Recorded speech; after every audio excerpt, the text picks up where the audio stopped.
Electrical में आपका फिर से स्वागत है। आज मैं बात करने वाला हूँ ट्रांसफार्मर के तेल के बारे में। तो देखिए, ट्रांसफार्मर के तेल के दो प्रकार होते हैं। एक होता है खनिज तेल और एक होता है सिंथेटिक तेल। तो खनिज तेल जो होते हैं वो पेट्रोलियम शोधन से प्राप्त होते हैं। ये मोबिल तेल होते हैं, एक तरह का मोबिल तेल होता है ये।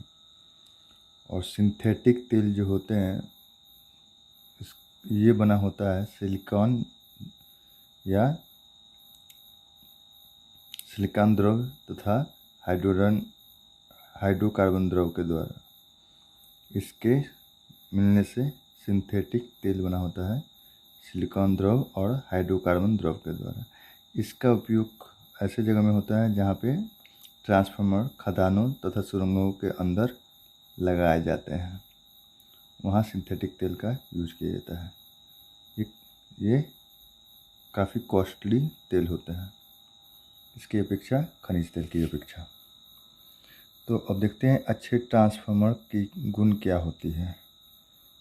तो इसमें देखते हैं, पहला, अच्छा अचालक हो। देखिए, अचालक होने का अर्थ ये है कि उसके अंदर से करंट प्रवाह ना हो, और अंदर से करंट ना प्रवाह हो तो इसके लिए उसकी डाइलेक्ट्रिक स्ट्रेंथ अधिक होनी चाहिए। किसी भी अचालक के अंदर से करंट बहेगा या नहीं बहेगा, और वो भी कितने वोल्टेज तक वह अचालक करंट को अपने अंदर से बहने से रोकेगा, वो डाइलेक्ट्रिक स्ट्रेंथ के द्वारा निर्धारित होता है। तो डाइलेक्ट्रिक स्ट्रेंथ क्या है? डाइलेक्ट्रिक स्ट्रेंथ बताता है कि कोई अचालक मैक्सिमम कितने अधिक वोल्टेज तक करंट को अपने अंदर से गुजरने नहीं देता है। ठीक है, तो डाइलेक्ट्रिक स्ट्रेंथ जितना अधिक होगा अचालक उतना ही अच्छा होगा। तो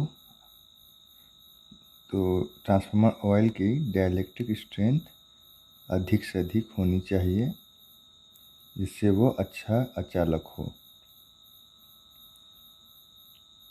और दूसरा देखते हैं उच्च विशिष्ट ऊष्मा।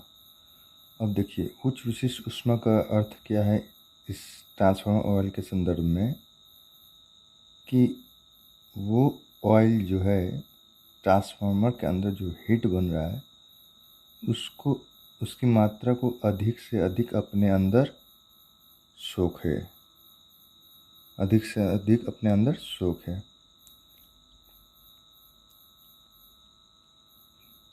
ताकि जितने मात्रा में ट्रांसफार्मर के अंदर ऑयल है उसकी उपलब्धता से ही अच्छी तरह से हीट ट्रांसफार्मर से निकल पाए। इसलिए ज़रूरी है उच्च विशिष्ट ऊष्मा वाला तेल हो। फिर देखते हैं उच्च ज्वलन बिंदु।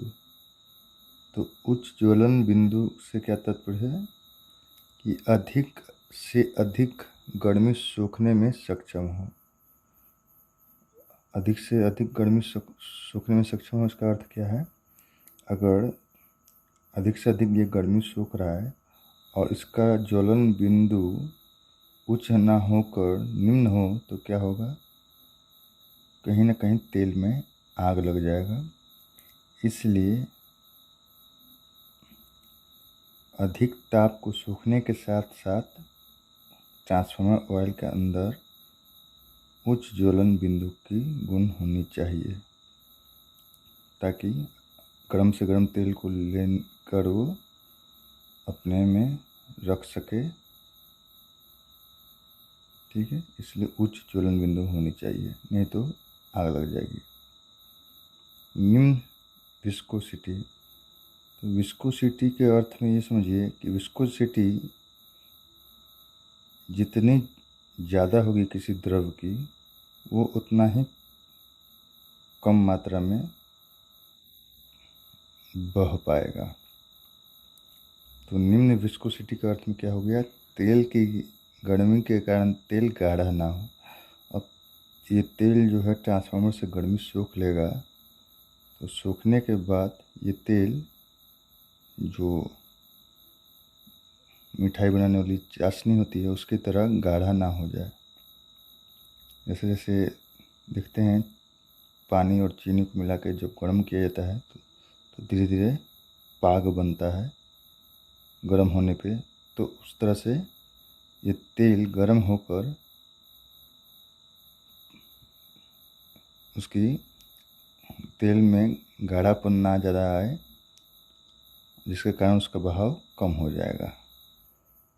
तो निम्न विस्कोसिटी का अर्थ हुआ तेल की गर्मी के कारण तेल गाढ़ा ना हो और वो आराम से बह सके एक जगह से दूसरी जगह। पांचवा, नमी कम से कम सोखे।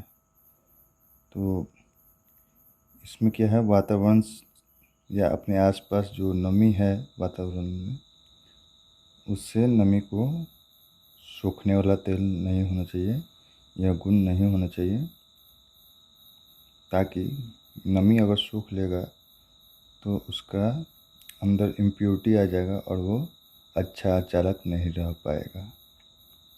तो इस प्रकार से अच्छे ट्रांसफार्मर तेल की यही गुण होती हैं। और इन बिंदुओं पे खड़ा उतरने वाला तेल को हम ट्रांसफार्मर में यूज कर सकते हैं। आगे हम लोग देखेंगे कि ये ट्रांसफार्मर ऑयल का टेस्टिंग कैसे किया जाता है। अब हम जानेंगे ऑयल के परीक्षण के बारे में। तो ऑयल के परीक्षण की ज़रूरत क्यों पड़ती है, ट्रांसफार्मर का ऑयल की परीक्षण की ज़रूरत क्यों पड़ती है, इसको समझने के लिए समझना ये होगा कि जैसे जैसे ट्रांसफार्मर में नया ऑयल डलाता है और ट्रांसफार्मर यूज के लिए जाता है, तो जैसे जैसे ट्रांसफार्मर यूज में आता है उसके अंदर जो इंसुलेटिंग मटेरियल यूज हुए होते हैं, वो इंसुलेटिंग मटेरियल ट्रांसफार्मर की गर्मी के कारण सूख के पापड़ की जैसी हो जाती है, कड़ी हो जाती है, भंगुर हो जाती है। और जब भी आप महसूस किए होंगे ट्रांसफार्मर के बगल से गुजरते हैं तो एक हमिंग साउंड आता है। वो हमिंग साउंड कुछ नहीं, ट्रांसफार्मर के अंदर होने वाले वाइब्रेशन है। और उस वाइब्रेशन के कारण जो ट्रांसफार्मर के अंदर जो इंसुलेटिंग मटेरियल्स है उसके हिस्से झड़ने लगते हैं और तेल में मिलने लगते हैं। ये तो एक हो गई ट्रांसफार्मर में अशुद्धि के कारण। दूसरा कारण ये होता है कि किसी कारणवश अगर आपके ट्रांसफार्मर ऑयल में लीकेज हो रहा है और उसमें नमी मिल गई है, तो उस नमी के तेल तक पहुंचने पर उस तेल में जो गुणवत्ता है वो पहले की अपेक्षा नहीं रह पाती है, उसकी अंदर गुणवत्ता में कमी आ जाती है। और गुणवत्ता में कमी आएगी तो कहीं ना कहीं ये ट्रांसफार्मर के अंदर दोष को उत्पन्न करेगा और तेल सही रूप से जिस काम के लिए है, पहला काम अचालक के रूप में कार्य करे, दूसरा हीट को ट्रांसफ़र सही से करे, ट्रांसफार्मर के कोर से वाइंडिंग से हीट लेके उसको डक्ट कूलिंग पाइप के द्वारा कैसे बाहर ले जाए, ये काम होता है। लेकिन ये अशुद्धियाँ मिलने के कारण कहीं ना कहीं वो अच्छी तरह से कार्य नहीं कर पाता है। तो इसलिए समय समय पर जो ट्रांसफार्मर ऑयल तेल के अंदर होता है उसका सैंपल लेकर उसके अंदर उसकी गुणवत्ता का टेस्ट किया जाता है। तो इसलिए यहाँ पे 4 प्रकार के टेस्ट के बारे में बताया गया है। Field test, crackle test, dielectric test और एसिडिटी टेस्ट। पहले चलते हैं फील्ड टेस्ट। तो इस टेस्ट के द्वारा तेल के पृष्ठ तनाव की जांच की जाती है। देखिए, जो अच्छा ऑयल होता है उसका पृष्ठ तनाव कुछ अलग होता है। पृष्ठ तनाव कुछ जांच क्या होता है। पृष्ठ तनाव बूंद, आपने पढ़ा होगा, जब भी कोई द्रव बूंद का रूप लेता है उसका मुख्य कारण पृष्ठ तनाव होता है। तो यहाँ पे तेल की बूंदों की तेल की बूंदों के द्वारा जो एरिया लिया जा रहा है या उसका व्यास जो हो रहा है, डायमीटर तेल की बूंदों का, उस आधार पे निर्धारित किया जाता है कि तेल सही है या नहीं है। तो इसमें कैसे होता है, हीटर में एक बर्तन रख के उसमें आसुत जल भरकर और हल्का गर्म होने के बाद उसमें ट्रांसफर तेल की एक बूंद गिराई जाती है। वो बूंद क्या है, जाके इस बर्तन की तली में बैठ जाएगी। बैठने पर अब क्या है, उस बूंद के व्यास को यहाँ चेक किया जाता है। तो अगर यह व्यास 14 mm से नीचे या उसके आसपास है तो अच्छा है। अगर 14 mm से ज़्यादा है, बड़ा साइज, तो वो खराब है। तो पृष्ठ तनाव अगर घटा हुआ है तेल का तो वो फैलेगा अधिक, उसका व्यास अधिक फैलेगा, अधिक बनेगा, जिससे वो पता चलता है वो तेल खराब है। और अच्छा है तो पृष्ठ तनाव उस तेल का ज़्यादा होगा, बूंद मोटा होगा, गोल होगा, फैलेगा ज़्यादा नहीं, तो व्यास उसका कम होगा, तो वो तेल अच्छा होगा। तो कहने का अर्थ ये है कि पृष्ठ तनाव जिस तेल का अच्छा ज़्यादा है वो अच्छा है, और कम है तो वो खराब है। और पृष्ठ तनाव जितना ज़्यादा होगा, व्यास बूंद का उतना ही कम होगा। तो इस आधार पे फील्ड टेस्ट किया जाता है। फिर देखते हैं क्रैकल टेस्ट। तो क्रैकल टेस्ट में क्या होता है, ये उसी प्रकार का प्रक्रिया है जिसके अंतर्गत देखते हैं कि जब कढ़ाई में अगर तेल है, गर्म कढ़ाई में तेल है, तो उसमें अगर गलती से पानी लग जाता है तो देखते हैं कि आपका तेल उछलने लगता है। तो सेम टू सेम वही प्रिंसिपल यहाँ अप्लाई होता है। तो यहाँ क्या किया जाता है, एक इस्पात के ट्यूब को गर्म करके उसमें तेल के कुछ मात्रा को डाला जाता है। तेल डालने पर अगर उसमें से छन छन की आवाज़ आ रही है तो तेल में पानी नहीं है। लेकिन तेल डालने पर अगर पानी का अंश हुआ तो वो पटाखे की तरह फूटेगी और तेल उछलेगा, तो पता चल जाता है कि तेल में पानी है। तो ये क्रैकल टेस्ट के अर्थ में आता है। क्रैकल वर्ड जो है क्रैकर्स से बना है। क्रैकर्स मतलब पटाखे होते हैं, तो उसी संदर्भ में ये टेस्ट है। पटाखों की जैसे आवाज़ आया तेल से इस्पात में डालने पर, तो तेल में पानी का अंश है, वो उपयोग में नहीं लाया जा सकता है। आगे देखेंगे डाइलेक्ट्रिक टेस्ट। तो डाइलेक्ट्रिक टेस्ट को समझने के लिए पहले कुचालक के डाइलेक्ट्रिक स्ट्रेंथ को जानना जरूरी है। तो डाइलेक्ट्रिक स्ट्रेंथ क्या होता है, कोई भी कुचालक है, चाहे वो पीवीसी हो या रबड़ हो, कोई ट्रांसफार्मर ऑयल हो,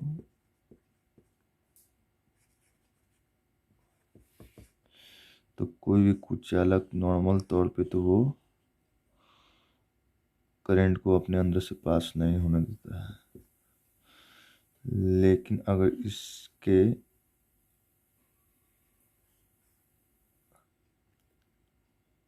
ऊपर मतलब इस पर वोल्टेज को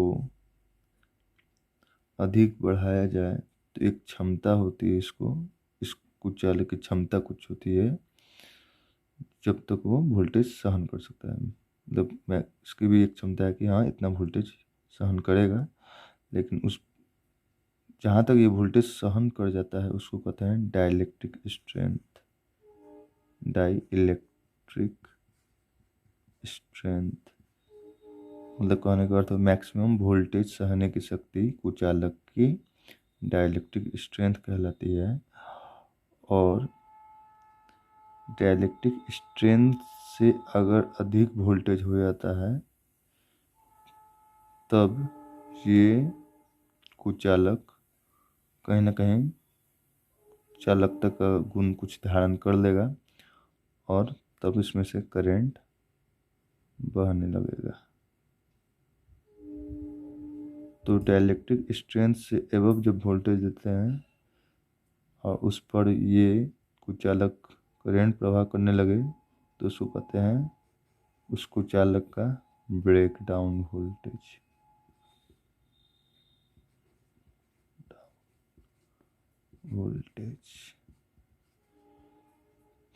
तो हमेशा break down voltage dielectric strength से एबव रहता है किसी भी कुचालक का। तो यहाँ पे देखते हैं नॉर्मल तौर पे अगर तेल ट्रांसफार्मर का साफ है तो वह 50 किलो वोल्ट तक के वोल्टेज को सहन कर लेगा। ठीक है, 50 के भी वोल्टेज को सहन कर लेगा अगर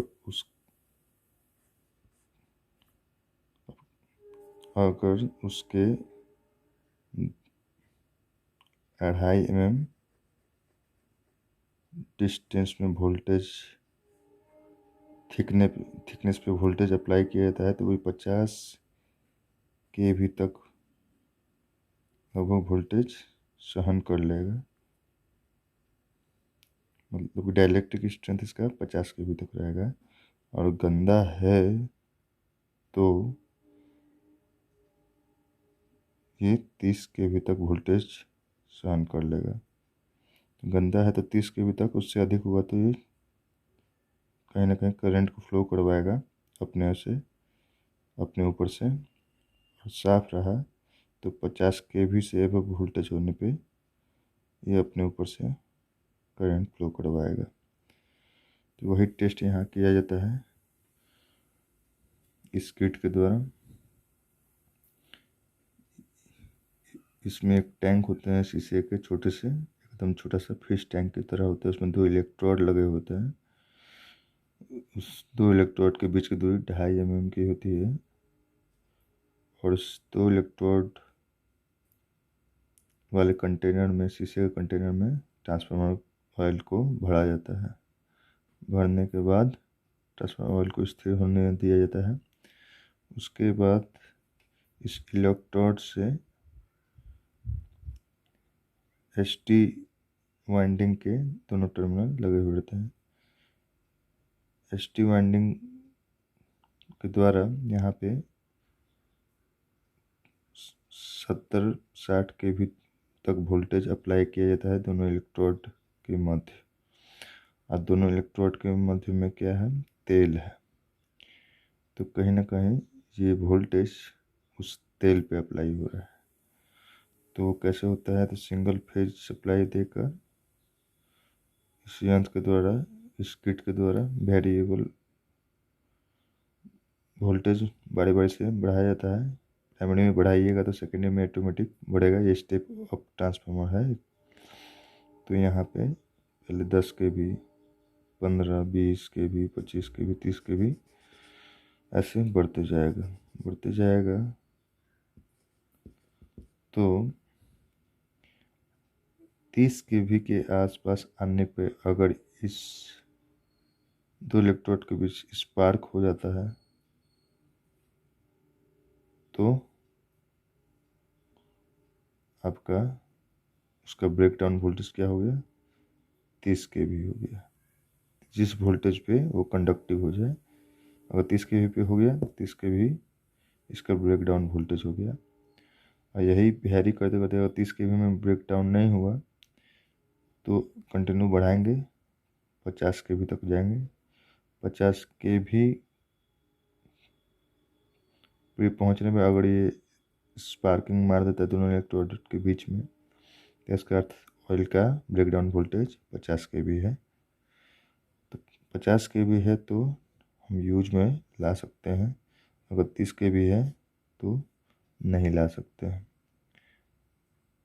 तो अच्छे तेल का गुण यही है कि वो 50 kV उसका ब्रेकडाउन वोल्टेज हो, और 30 kV में अगर ब्रेकडाउन हो जा रहा है इस तेल का, वो कंडक्टिव हो जा रहा है, तो इस तेल का यूज नहीं करना है।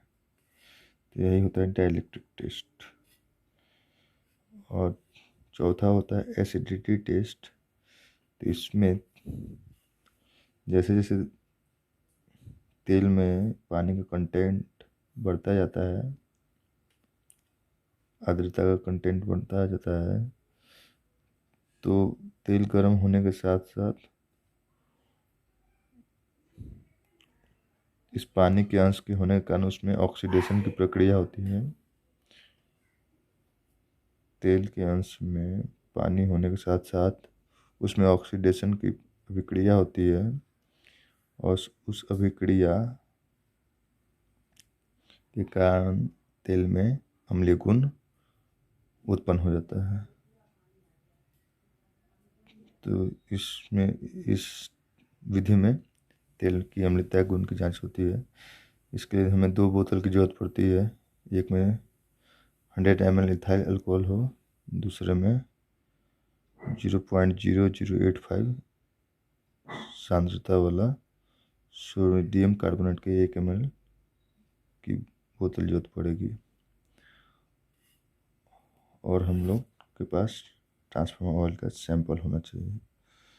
तो उस सैंपल से पहले टेस्ट ट्यूब में 1.1 ml ट्रांसफार्मर ऑयल भरेंगे। उसके बाद इसमें इथाइल अल्कोहल 1 ml डालेंगे। फिर उसके बाद सोडियम कार्बोनेट के 1 ml इसमें डालेंगे। थर्ड, तब 5 ड्रॉप यूनिवर्सल इंडिकेटर का इसमें डालेंगे लिक्विड, और उसके बाद हिलाएंगे। हिलाने के पश्चात इस घोल का विलयन का रंग बदल जाएगा, और उस रंग के आधार पर एसिडिटी का मान निर्धारित होगा। तो देखते हैं, अगर रंग काला आता है तो इसका अर्थ है एसिडिटी इसमें नहीं है। हरा है तो उसमें 0.2 एसिडिटी है। पीला है तो 0.5 एसिडिटी है। संतरा है तो उसमें 1 एसिडिटी है। ये एसिडिटी वैल्यू है और ये रंग है। तो इस प्रकार से ट्रांसफार्मर ऑयल के ये 4 परीक्षण होते हैं: field test, crackle test, dielectric test और एसिडिटी टेस्ट। तो आप लोगों को समझ में आ गया होगा। आप लोगों का वीडियो देखने के लिए बहुत बहुत धन्यवाद।